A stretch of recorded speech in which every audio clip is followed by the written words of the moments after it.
Un papa célibataire intervient quand un tyran agresse le fils de sa PDG à l'école. Gérard Thorel déplaça la lourde boîte de papier pour imprimante sur son épaule, sentant la douleur familière dans le bas de son dos, une compagne depuis sa 3e mission en Afghanistan. L'entrepôt de Nexus Technologies s'étendait à perte de vue devant lui, les néons bourdonnant au-dessus de sa tête comme des guêpes mécaniques.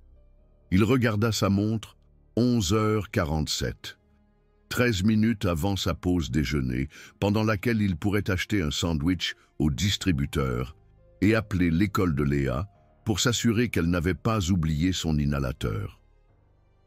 Être un papa célibataire signifiait que son esprit était toujours à 2 endroits à la fois, même lorsque son corps transportait des marchandises dans l'immense centre de distribution à la périphérie de Lyon.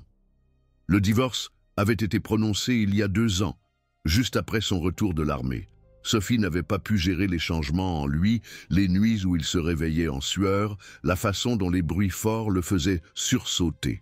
Elle avait emporté ses affaires, mais avait laissé Léa, disant qu'elle avait besoin de se retrouver à Nice.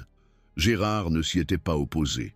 Léa avait besoin de stabilité, et malgré tout ce qui était brisé en lui, il pouvait lui offrir cela. Même si la stabilité signifiait travailler pour 14 € de l'heure à déplacer des cartons, pendant que ses genoux criaient leur protestation après trop d'années à porter 40 kilos d'équipement à travers des terrains montagneux. À midi pile, il pointa et se dirigea vers le petit parc en face du complexe d'entrepôt. C'était là que les employés de bureau du bâtiment principal de Nexus déjeunaient souvent, avec son herbe bien entretenue et ses arbres qui offraient un répit du soleil de la région lyonnaise. Gérard le préférait à la salle de pause, où les conversations sur les projets du week-end et les nouvelles voitures lui rappelaient tout ce qu'il ne pouvait pas offrir à Léa. Il venait de déballer son sandwich au beurre de cacahuète quand il entendit l'agitation. 3 jeunes hommes, probablement des étudiants de la faculté de Lyon toutes proches, avaient encerclé quelqu'un près de la fontaine. Gérard pouvait voir des baskets de marque et des jeans de créateurs sur les agresseurs, le genre que Léa pointait toujours du doigt dans les vitrines des magasins avant d'ajouter rapidement qu'elle n'en avait pas vraiment besoin. Celui du milieu, grand, avec des cheveux blonds gominés, parlait le plus. « Tu te crois spécial, hein ?» dit le blond, en bousculant la personne au centre. « Te balader sur le campus comme si tu étais chez toi. Mais tu n'es rien sans l'argent de papa. » Gérard se leva, son sandwich oublié. À travers une brèche dans le cercle, il pouvait voir leur victime. Un jeune homme, peut-être une 20aine d'années, portant un simple sweat à capuche gris et un jean usé. Son sac à dos s'était ouvert sur le sol, des manuels éparpillés sur le trottoir. Les mains du gamin tremblaient alors qu'il essayait de ramasser ses affaires, mais le blond donna un coup de pied dans un livre pour l'éloigner davantage. « S'il vous plaît, laissez-moi tranquille », dit la victime, sa voix stable malgré la situation. « Je ne vous ai rien fait, Théo. » Théo rit, un son laid qui fit serrer la mâchoire de Gérard. « Tu existes, c'est suffisant. Toi et toute ta famille, vous pensez être meilleur que tout le monde.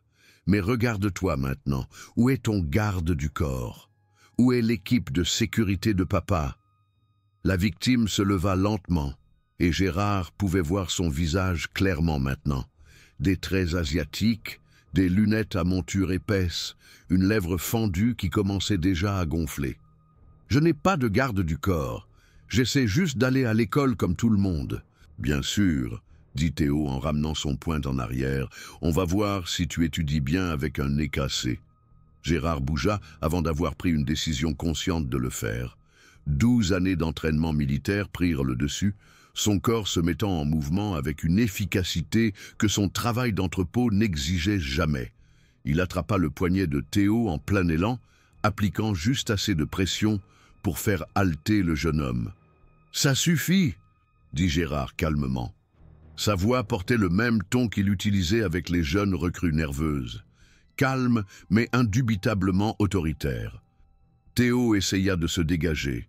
« Ce ne sont pas tes affaires, mec. Lâche-moi. C'est devenu mes affaires quand tu as décidé d'être 3 contre 1. » Gérard relâcha le poignet de Théo, mais se positionna entre les tyrans et leurs victimes. « Allez-vous-en, maintenant !» Un des amis de Théo, plus petit mais plus trapu, fit un pas en avant. « Tu ne sais pas à qui tu t'attaques, mec. Le père de Théo possède la moitié de l'immobilier commercial à Lyon. » Gérard faillit rire. Ces gamins pensaient que l'argent de papa les rendait intouchables. Il avait affronté des combattants talibans dans les montagnes de la province de Kandahar. 3 garçons de fac gâtés ne représentaient même pas une menace. Je me fiche que son père possède toute la région. C'est fini ici. Le visage de Théo était devenu rouge, soit de gêne, soit de colère. Tu vas le regretter. Je vais te faire arrêter pour agression. Pour t'avoir empêché d'agresser quelqu'un d'autre? Gérard sortit son téléphone. Dois-je appeler la police maintenant? Ou préfères-tu partir tant que tu peux encore prétendre que ce n'était qu'un malentendu? L'ami trapu tira sur le bras de Théo. Allez mec, il y a des gens qui regardent maintenant. Gérard jeta un coup d'œil autour de lui. Plusieurs employés de bureau avaient arrêté de déjeuner pour observer la confrontation. Quelques-uns avaient sorti leur téléphone pour enregistrer. Théo sembla remarquer le public pour la première fois, et sa bravade s'effondra. « Ce n'est pas fini », dit-il à la victime, mais la menace sonnait creux maintenant. Tous les 3 s'éloignèrent, Théo lançant un dernier regard noir à Gérard avant de disparaître au coin de la rue. Gérard se tourna pour aider le jeune homme à ramasser ses affaires éparpillées. De près, il pouvait voir que le gamin essayait fort de ne pas pleurer, ses mains tremblant encore alors qu'il ramassait un manuel de physique. « Ça va ?» demanda Gérard en lui tendant un cahier qui avait atterri près de la fontaine. « Oui, merci. Enfin, ça ira. » Le jeune homme ajusta ses lunettes qui avaient été décalées. « Vous n'aviez pas à faire ça. Vous auriez pu vous blesser. » Gérard haussa les épaules. « Ces types ne font que parler. En plus, je ne pouvais pas rester là à regarder. » Il ramassa le dernier livre, remarquant les textes d'ingénierie avancée. « Vous êtes étudiant à la fac ?»« Oui, en génie mécanique. 3e année. » Le jeune homme tendit la main. « Je m'appelle David Chen. »« Gérard Torel. » Ils se serrèrent la main, la poignée de main de David étant étonnamment ferme malgré sa peur antérieure. « C'était à propos de quoi, si ça ne vous dérange pas de me le dire ?» David soupira, mettant son sac à dos sur son épaule. « Théo Wellington. Il est dans mon programme. Sa famille a de l'argent, du vieil argent lyonnais, et il a découvert que ma famille... » Il s'arrêta, semblant choisir ses mots avec soin. « Ma famille a bien réussi ces derniers temps. » Très bien. Il pense que je suis à la fac grâce à des relations. Pas à mon mérite. Il me rend la vie infernale depuis des mois. « Vous devriez le signaler, » dit Gérard. « J'ai essayé. Son père fait beaucoup de dons à l'université. Il n'en ressort jamais rien. » David regarda Gérard avec curiosité. « Vous êtes militaire? La façon dont vous avez bougé, comment vous avez géré Théo? » Ancien, chasseur alpin, 12 ans. Gérard regarda sa montre. Sa pause déjeuner était presque terminée. « Écoutez, David, vous devriez faire examiner cette lèvre, le centre de santé du campus. Ça ira. Vraiment. » David sortit son téléphone. « Pourrais-je... Serait-ce possible d'avoir vos coordonnées? J'aimerais vous remercier correctement. Peut-être vous offrir un dîner ou quelque chose comme ça. » Gérard faillit refuser. Il n'avait pas besoin de charité ou de pitié de la part d'un étudiant, même riche. Mais quelque chose dans l'expression sincère de David le fit reconsidérer. Bien sûr. Ils échangèrent rapidement leurs numéros. « Je suis sérieux, » dit David. « Vous n'avez aucune idée de ce que cela signifie pour moi. Les gens se contentent généralement de « regarder ». Prenez soin de vous, David. » Gérard se dirigea vers l'entrepôt, son sandwich oublié sur le banc. Il avait encore 4 heures de manutention, puis il devait aller chercher Léa à son programme périscolaire. Il avait déjà oublié la rencontre au moment où il pointa à nouveau. 2 semaines passèrent à leur rythme habituel. Routine matinale avec Léa, travail à l'entrepôt, soirées à l'aider avec ses devoirs, et à s'assurer qu'elle pratiquait son violon, même s'ils avaient dû louer le moins cher que le magasin de musique proposait. Gérard avait presque oublié l'incident dans le parc lorsque son superviseur, Marc, l'approcha pendant son service. « Torel, vous devez vous présenter au bâtiment principal, étage de la direction. » L'estomac de Gérard se noua. L'étage de la direction ne signifiait qu'une chose: licenciement. Avait-il endommagé des marchandises sans s'en rendre compte? Avait-il été trop lent à atteindre les quotas? De quoi s'agit-il, Marc? Marc haussa les épaules, mais il avait l'air nerveux. Aucune idée. L'appel est venu directement du bureau de la PDG. Ils vous veulent là-bas dans 30 minutes. La marche de l'entrepôt au bâtiment principal de Nexus Technologies ressembla à une marche funèbre. Gérard avait été si prudent, si diligent. Ce travail ne payait peut-être pas beaucoup, mais il offrait une assurance maladie pour Léa. Il ne pouvait pas le perdre. Le bâtiment principal était tout en verre et en acier, un monument à l'architecture d'entreprise moderne qui faisait que Gérard se sentait encore plus déplacé dans son uniforme d'entrepôt. L'étage de la direction se trouvait au 32e niveau.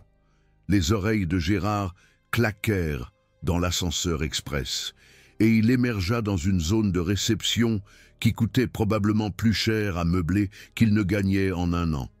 Une secrétaire avec une coiffure impeccable leva les yeux de son ordinateur. « Monsieur Torel, Madame Chen vous attend, juste à travers ces portes. » Chen. Le nom titilla quelque chose dans la mémoire de Gérard, mais il était trop nerveux pour le replacer. Il franchit de lourdes portes en chêne pour entrer dans un bureau qui semblait s'étendre à l'infini. Des fenêtres du sol au plafond offraient une vue panoramique sur les Alpes. Derrière un bureau massif était assise une femme d'une quarantaine d'années, élégante d'une manière qui témoignait d'une richesse discrète. Ses cheveux noirs étaient tirés en arrière dans un style simple, et ses yeux sombres étudièrent Gérard avec une intensité qui le fit se tenir un peu plus droit. « Monsieur Torel, s'il vous plaît, asseyez-vous. » Sa voix portait un léger accent qu'il ne pouvait pas identifier. « Je suis Florence Chen, PDG de Nexus Technologies. » Gérard s'assit sur la chaise offerte, son esprit s'emballant. La PDG elle-même. C'était pire qu'il ne l'avait pensé. « Je comprends que vous vous demandez pourquoi vous êtes ici, » continua Florence. Elle tourna un cadre photo sur son bureau vers lui. « Reconnaissez-vous ce jeune homme ?» Gérard se pencha en avant et sentit son souffle se couper. C'était David, le gamin du parc, portant une toque et une robe à ce qui ressemblait à une remise de diplôme du lycée. À côté de lui se tenait Florence, rayonnante de fierté. « C'est David, du parc. » L'expression composée de Florence se fissura légèrement, révélant un éclair d'émotion profonde. « Mon fils, il m'a raconté ce que vous avez fait pour lui il y a 2 semaines. » Les pièces du puzzle s'emboîtèrent avec une force presque audible. David Chen, le fils de la PDG. Le gamin qui l'avait aidé était l'héritier d'un empire technologique valant des milliards. Madame Chen, je ne savais pas. Ce qui rend ce que vous avez fait encore plus significatif. Florence se leva et se dirigea vers la fenêtre, son reflet vacillant dans le verre. David a eu du mal depuis que nous avons déménagé à Lyon il y a 3 ans. Être le fils de la PDG, surtout quand on essaie d'obtenir son diplôme par ses propres moyens, a été difficile. Il a insisté pour assister aux cours sans sécurité, il voulait être normal. J'ai accepté, contre mon meilleur jugement. Elle se retourna pour faire face à Gérard. Il est harcelé depuis des mois. Il m'a dit que c'était gérable, qu'il s'en occupait. Je ne savais pas à quel point c'était devenu grave jusqu'à ce qu'il rentre à la maison il y a 2 semaines avec une lèvre fendue et qu'il me parle de vous. N'importe qui aurait fait la même chose, dit Gérard automatiquement. Non, monsieur Torel, ils ne l'auraient pas fait et ne l'ont pas fait. Pendant des mois, des gens ont regardé mon fils se faire tourmenter et n'ont rien fait. Florence retourna à son bureau sortant un dossier. J'ai fait quelques recherches sur vous. 12 ans chez les chasseurs alpins, médaille militaire, croix de la valeur militaire. divorcé, élevant une fille seule, travaillant dans notre entrepôt pour 14 € de l'heure, alors que vous avez une licence en gestion d'entreprise de l'Université de Grenoble. Gérard se sentit mal à l'aise. La licence date d'avant mon engagement. Cela fait longtemps, et le marché du travail est terrible pour les anciens combattants, je sais. Florence ouvrit le dossier. Votre superviseur dit que vous n'êtes jamais en retard, que vous ne manquez jamais un service, à moins que votre fille ne soit malade, et que vous êtes l'un des employés les plus fiables qu'ils aient. Vous êtes surqualifié pour le travail d'entrepôt, Monsieur Torel. Avec tout le respect que je vous dois, Madame Chen, je suis reconnaissant du travail que j'ai. Florence sourit, la première expression chaleureuse qu'il lui avait vue. David a dit que vous diriez quelque chose comme ça. Il a été assez insistant pour que je trouve un moyen de vous remercier. Il a menacé de changer de spécialité pour les sciences sociales si je ne le fais pas. Et compte tenu de la fortune que j'ai dépensée en manuel d'ingénierie, je le prends au sérieux. Malgré sa nervosité, Gérard se surprit presque à sourire. Je vous offre un poste dans notre service logistique, continua Florence, responsable des opérations. Le salaire est de 70 000 € pour commencer, avec tous les avantages sociaux, y compris une aide financière pour l'éducation de votre fille. Les heures sont les heures de bureau normales, pas de service en soirée ou le week-end. Gérard eut l'impression que le sol s'était effondré sous ses pieds. 70 000 €, plus du double de ce qu'il gagnait maintenant. Des heures régulières. Il pourrait être à la maison pour dîner avec Léa tous les soirs. Madame Chen, c'est incroyablement généreux, mais je ne peux pas accepter la charité. Ce n'est pas de la charité. Le ton de Florence devint professionnel. Votre expérience militaire en matière de gestion de la chaîne d'approvisionnement dans des environnements hostiles est directement applicable. Votre diplôme, bien que daté, montre que vous avez les bases éducatives. Et surtout, vous avez déjà démontré le genre de caractère que je veux dans mon équipe de direction. Le genre qui fait ce qu'il faut même quand il n'y a aucun avantage pour lui-même. Un coup à la porte les interrompit. David jeta un coup d'œil à l'intérieur, ayant l'air bien mieux qu'il n'y a 2 semaines. La lèvre fendue avait guéri et il semblait plus confiant. « Maman, c'est un mauvais moment ?»« Pas du tout. Monsieur Torel et moi étions justement en train de discuter de son nouveau poste. » Le visage de David s'illumina. « Vous l'acceptez, n'est-ce pas ? Dites-moi que vous l'acceptez. » Gérard regarda entre la mère et le fils, voyant la même sincérité dans les 2 visages. « Je dois y réfléchir. »« Bien sûr, » dit Florence, « prenez le week-end, mais David a également insisté sur une condition qui n'est pas négociable. »« Laquelle ?» David sourit. « Vous et votre fille dînez avec nous dimanche soir. Maman fait des dim-sum incroyables et je veux rencontrer la fille dont le père est en gros capitaine France. » Gérard pensa à Léa, au violon qu'elle voulait mais ne demandait jamais, au fonds d'études qu'il ne pouvait pas alimenter, à toutes les opportunités que cela pourrait lui offrir. « Le dîner, je peux le faire, mais je devrais apporter le dessert. »« Marché conclu, » dit David rapidement. Ce dimanche, Gérard se tenait devant un manoir à caluire et cuire, tenant une tarte aux pommes achetée au magasin et la main de Léa. Sa fille, 11 ans, avec son menton têtu et les yeux verts de sa mère, était inhabituellement silencieuse. « C'est vraiment grand, papa, » murmura-t-elle. « Oui, c'est vrai, mais ce ne sont que des gens, ma puce. Sois toi-même. » La porte s'ouvrit avant qu'il ne puisse sonner. David se tenait là en jean et en t-shirt des verts, ne ressemblant en rien au fils d'un milliardaire. « Vous êtes venu, et tu dois être Léa. J'ai entendu dire que tu jouais du violon. » Léa hocha timidement la tête. « Je viens de commencer cette année. »« C'est génial. Je jouais du violoncelle au lycée. Terriblement, mais ma mère m'a obligé à continuer. Allez, elle est dans la cuisine en train de se disputer avec la pâte à raviolis. » L'intérieur de la maison était moins imposant que Gérard ne l'avait prévu. Oui, c'était énorme et meublé de façon coûteuse, mais il y avait des photos de famille partout, les manuels de David éparpillés sur une table basse. et l'odeur de la nourriture qui cuisait lui donnait l'impression d'être habitée. Florence sortit de la cuisine portant un tablier couvert de farine. « Gérard, Léa, bienvenue. J'espère que vous avez faim. J'ai peut-être trop cuisiné. » La table de la salle à manger était couverte de plus de nourriture que Gérard n'en avait vue en dehors des cantines militaires. Des raviolis, des rouleaux de printemps, des plats de riz, des légumes préparés de façon qu'il ne pouvait pas identifier, mais qui sentaient incroyablement bon.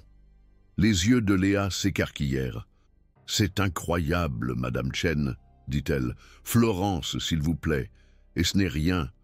Vous devriez voir ce que je fais pour le Nouvel An chinois. » La conversation se déroula plus facilement que Gérard ne l'avait prévu. David et Léa se lièrent d'amitié autour de la musique, David promettant de l'aider à pratiquer son violon. Florence posa des questions réfléchies sur le service militaire de Gérard, montrant une compréhension sincère des défis auxquels les anciens combattants étaient confrontés. Elle partagea sa propre histoire de son arrivée en France depuis la Chine avec rien d'autre qu'un diplôme en informatique et une détermination à réussir. L'industrie technologique n'était pas tendre avec les femmes asiatiques quand j'ai commencé, dit-elle, en servant à Léa une autre portion de ravioli. J'ai appris très tôt qu'il fallait travailler 2 fois plus dur pour la moitié de la reconnaissance. Mais j'ai aussi appris l'importance des alliés, des gens qui vous défendent quand vous ne pouvez pas vous défendre vous-même. Après le dîner, pendant que David montrait à Léa son ancien violoncelle dans la salle de musique, Florence et Gérard se tenaient sur la terrasse arrière, surplombant les lumières de Lyon. « Je pensais ce que j'ai dit à propos du travail, » dit Florence. « Ce n'est pas de la charité. J'ai construit cette entreprise en reconnaissant le talent et le caractère quand je les vois. Vous avez les deux. Je suis sorti du monde de l'entreprise depuis longtemps, admit Gérard. J'aurais peut-être besoin de temps pour me mettre à niveau. Tout le monde a besoin de temps. David a eu du mal pendant sa première année à la fac, mais il s'épanouit maintenant, en partie parce qu'il sait qu'il a du soutien. Elle s'arrêta. Je comprends ce que c'est que d'élever un enfant seul, de s'inquiéter pour son avenir. Mon mari est mort quand David avait 7 ans. Cancer. Construire cette entreprise ne visait pas seulement le succès pour moi, il s'agissait de m'assurer que David aurait des opportunités. Gérard pensa au rire de Léa, venant de l'intérieur de la maison, un son qu'il entendait trop rarement ces jours-ci. Quand est-ce que je commencerai? Dans 2 semaines? Cela vous donne le temps de faire une transition en douceur de l'entrepôt. Florence sourit. Marc sera triste de vous perdre, mais j'ai déjà approuvé une augmentation pour l'aider à surmonter cela. Le lundi matin, Gérard soumit sa démission avec un préavis de 2 semaines. Marc le félicita avec une chaleur sincère.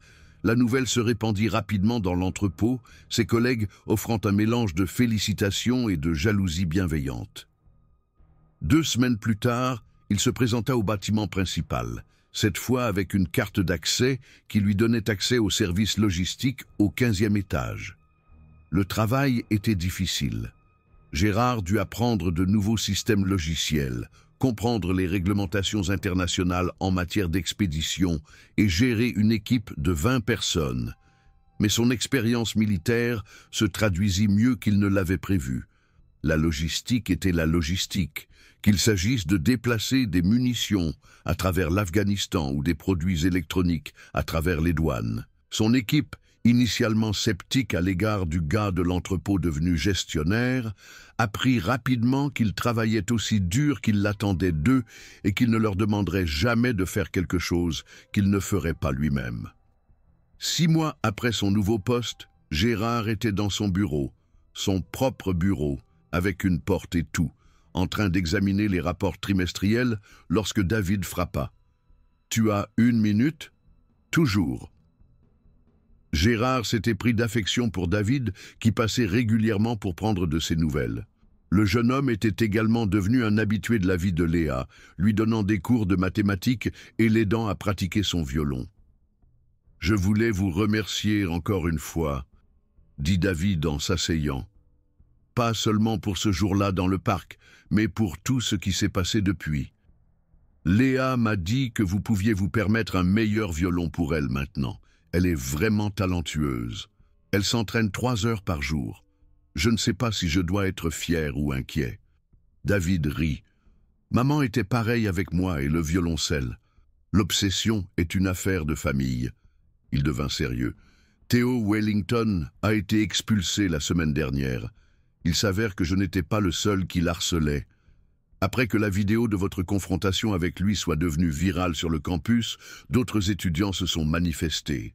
Gérard ne savait pas qu'il y avait une vidéo. Bien, les actions doivent avoir des conséquences. Maman veut vous inviter, Léa et vous, pour Thanksgiving. Elle est déjà en train de planifier le menu. Attention, elle cuisine pour une armée même quand il n'y a que 4 personnes. Nous serions ravis de venir. Thanksgiving chez les Chen devint une tradition, tout comme les dim sum de la veille de Noël, les barbecues du 14 juillet, où Florence prouva qu'elle pouvait manier un barbecue américain aussi bien qu'un wok, et les dîners du dimanche chaque fois que les horaires le permettaient. Léa s'épanouit avec le soutien supplémentaire, ses notes s'améliorant et sa confiance grandissant. Elle et David développèrent une relation fraternelle, lui assistant à tous ses récitals, et elle le harcelant au sujet de ses projets d'ingénierie. 1 an après cette première confrontation dans le parc, Gérard reçut une promotion au poste de directeur principal des opérations. Il avait fait ses preuves grâce à son mérite, en rationalisant les processus qui avaient permis à l'entreprise d'économiser des centaines de milliers d'euros. Certains collègues murmuraient à propos du favoritisme, mais ces résultats parlaient plus fort que les commérages. Un soir, alors que Gérard quittait le bureau, il trouva Florence qui l'attendait près de sa voiture dans le parking. « Nous devons parler », dit-elle, et pendant un instant, il ressentit cette vieille peur d'un licenciement imminent. « Tout va bien ? David va obtenir son diplôme le mois prochain, avec les félicitations du jury. » La fierté rayonnait de sa voix. Il a reçu plusieurs offres d'emploi, dont une de Tesla. Mais il veut travailler ici, dans notre service d'ingénierie. C'est génial, il est brillant, il sera un atout. Florence s'appuya contre sa voiture, ayant l'air inhabituellement incertaine. Il dit qu'il veut gagner sa place, pas qu'elle lui soit donnée. Il a demandé à commencer à un poste de débutant et à gravir les échelons. Je voulais votre avis. Gérard réfléchit. Laissez-le faire. Il a votre éthique de travail et votre détermination. Il fera ses preuves rapidement et il aura le respect de ses collègues parce qu'ils verront qu'il l'a mérité. Florence sourit. C'est ce que je pensais aussi. Vous avez eu une bonne influence sur lui, Gérard, sur nous deux. Il y avait quelque chose dans son ton, une chaleur qui allait au-delà de la gratitude professionnelle. Ils s'étaient rapprochés au cours de l'année écoulée, leur relation passant d'employeur à employé, à ami, à quelque chose que Gérard n'était pas tout à fait prêt à nommer. « Vous avez tous les deux eu une assez bonne influence sur nous aussi, » dit-il. 2 ans après l'incident dans le parc, Gérard se tenait dans son jardin, une maison modeste à Saint-Genis-Laval qu'il avait pu acheter avec son nouveau salaire, regardant Léa et David préparer sa fête de 14 ans.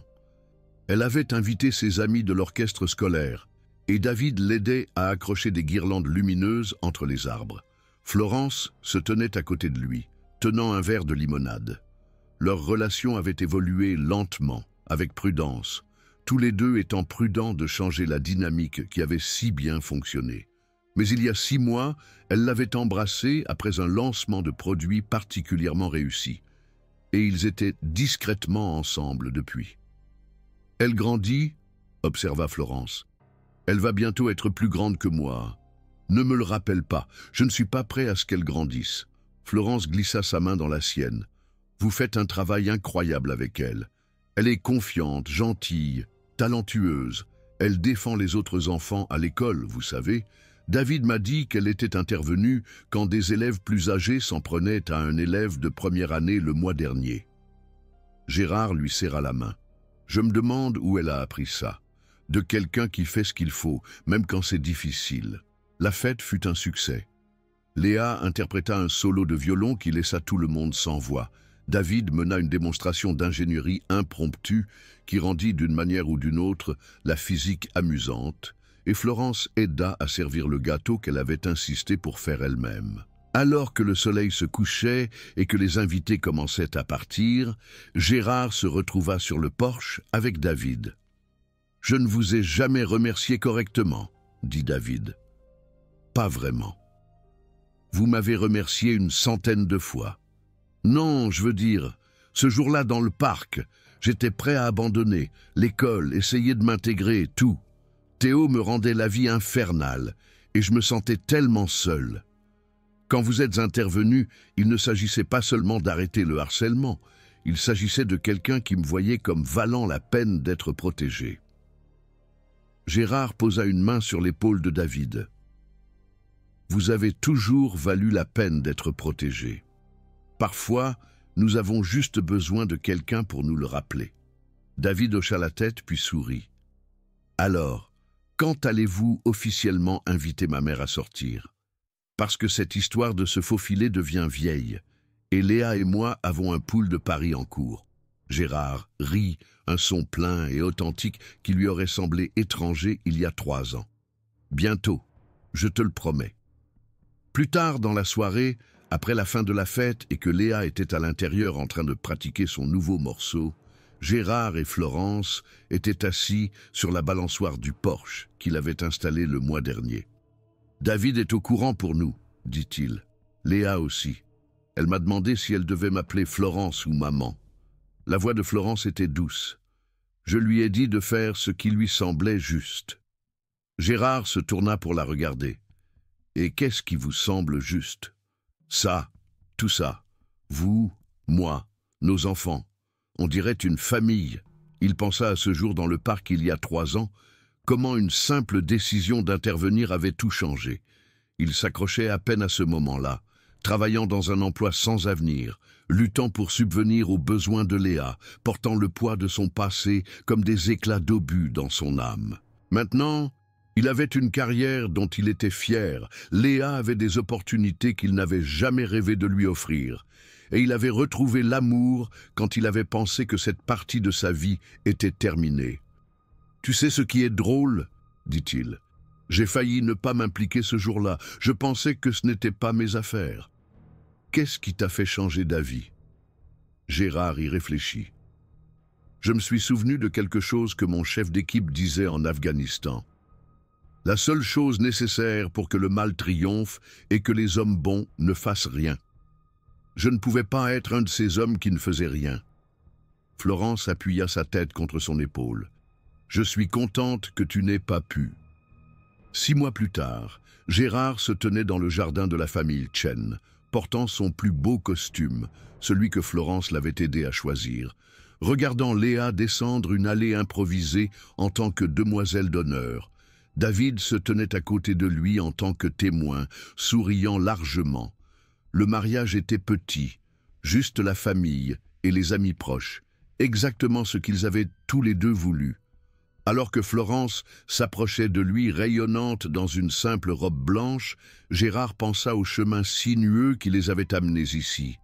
Un ancien combattant luttant contre la vie civile, une PDG qui avait construit un empire tout en élevant un fils seul, 2 parents célibataires qui s'étaient trouvés grâce à un acte de simple décence humaine. Dans ses vœux, Gérard dit « Tu m'as appris que faire ce qu'il faut ne concerne pas seulement le moment de l'action. Il s'agit de ce qui découle de ce moment, les liens que nous tissons, les familles que nous construisons, l'amour que nous choisissons de nourrir. David et toi n'avez pas seulement changé ma vie, vous m'en avez donné une nouvelle. » Les vœux de Florence étaient tout aussi émouvants. « Tu m'as montré que la force ne se résume pas au pouvoir ou à la position. Il s'agit de défendre les autres, de choisir le courage plutôt que le confort, de construire ensemble quelque chose de plus fort que ce que nous pourrions construire seuls. » Alors qu'ils s'embrassaient, Léa et David applaudirent le plus fort, planifiant déjà leurs premières vacances en famille recomposée. 5 ans après ce jour dans le parc, Gérard se tenait dans son bureau, il était maintenant vice-président des opérations, en regardant une photo sur son bureau. Elle les montrait tous les quatre à la remise de diplôme du MIT de David, où il avait obtenu sa maîtrise en ingénierie. Léa se tenait à côté,